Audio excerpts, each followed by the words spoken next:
मित्रमंडळींनो नमस्कार. आपल्या चॅनलवर नवीन असाल तर चॅनलचे 1000 सबस्क्रायबर होण्यासाठी चॅनलला सबस्क्राईब करा. तर चला बघूया आजच्या भागात काय घडलं आहे.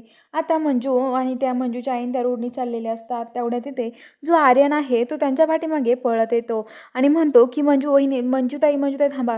तर आता मंजू म्हणते काय आहे. तर आता लगेच तो म्हणतो की मी एक बोलू का. हे बघा तुम्हाला काही हरकत नसेल तर तुम्ही माझ्या घरी येऊ शकता. तर आता मंजू म्हणते की नाही आम्ही नाही येऊ शकत तुमच्या घरी. आम्हाला नको आहे कुणाची उपकार. तुम्ही विचारलं ह्याबद्दल खरंच थँक्यू.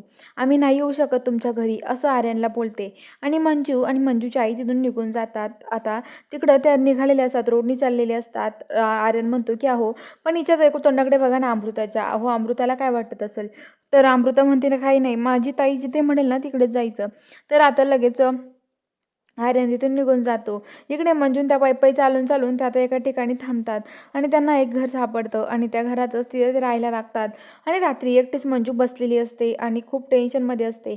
तेवढ्या तिच्याजवळ सत्या हा वेगळ्या रूपात एक माणूस येऊन बसतो. ती म्हणते कोण आहात तुम्ही. तर आता लगेच सत्या म्हणतो वाघमारे गप बसा मी आहे.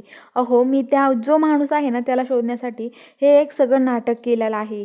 हे बघा मी काही घेरेल नाही आहे तुम्हाला सोडून कुठे.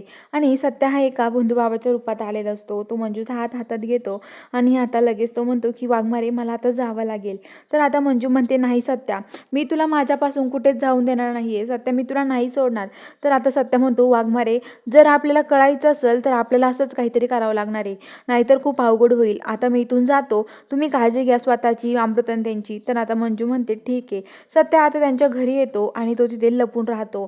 तेवढ्यात आर्यन बाहेर आलेला असतो. आर्यनला भास होतो की कोणीतरी तिथं आलेलं आहे. मग आर्यन तिथे फेरफटका मारत असतो इकडून तिकडे. तर आता तेवढ्यात तो तिकडे यायला लागतो. तो म्हणतो की इकडेच कोणतरी वाजलंय. सत्या तिथे खाळूच लपून राहिलेला असतो. तर चला बघूया पुढील भागात नक्की काय ट्विस्ट असणार आहे. बघायला चॅनलला सबस्क्राईब करा.